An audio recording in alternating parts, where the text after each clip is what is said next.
Analisa sektoral adalah analisa yang mempelajari keadaan dari suatu sektor industri serta mengidentifikasi perusahaan-perusahaan yang masih memiliki potensi dalam suatu sektor industri tertentu.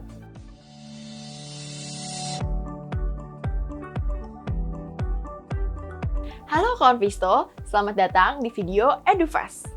Pada video sebelumnya, kita sudah membahas mengenai analisa ekonomi makro yang masih merupakan bagian dari analisa fundamental dengan pendekatan top-down. Setelah melakukan analisis ekonomi, maka selanjutnya kita bisa mencari tahu sektor apa yang akan diuntungkan atau bertumbuh akibat adanya suatu aktivitas ekonomi ataupun kejadian tertentu.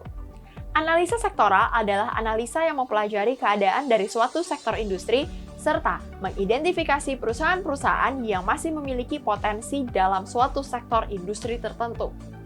Seperti yang sudah dibahas sebelumnya, Bursa Efek Indonesia saat ini memiliki 11 sektor.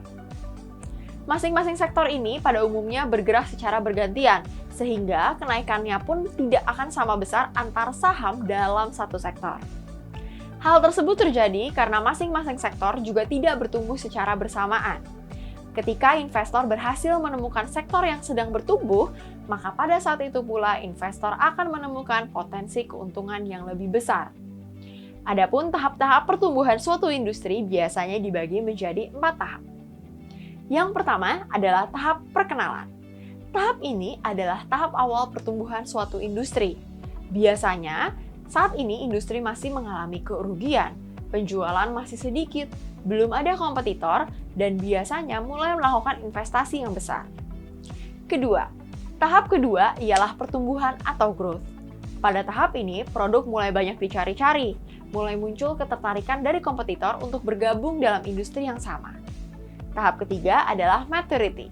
Pada tahap ini, penjualan mulai cenderung stabil, kompetitor juga mulai banyak berdatangan hingga tercipta kompetisi harga. Tahap terakhir atau keempat adalah penurunan atau decline. Pada tahap ini, pertumbuhan industri mulai mengalami penurunan, begitu pula permintaan terhadap produk. Sehingga diperlukan inovasi atau diversifikasi produk agar usaha tidak berhenti. Nah, kalau kalian mau menghasilkan keuntungan yang maksimal, kalian bisa berinvestasi di saham yang sektornya masih sampai tahap pertumbuhan ataupun maturity. Pergerakan sektor juga dipengaruhi oleh pertumbuhan ekonomi. Contohnya, ketika terjadi resesi ekonomi sebagai dampak pandemi COVID-19 lalu, sektor yang paling mendapat pengaruh negatif adalah sektor perbankan dan properti. Namun, sektor kesehatan dan telekomunikasi malah mencatatkan kinerja yang positif. Oleh karena itu, sangat penting bagi investor untuk mencari tahu fenomena apa yang terjadi saat ini, yang akan mempengaruhi ekonomi dan juga pertumbuhan sektor. Agar ketika kita memilih saham, kalian tidak memilih saham yang salah.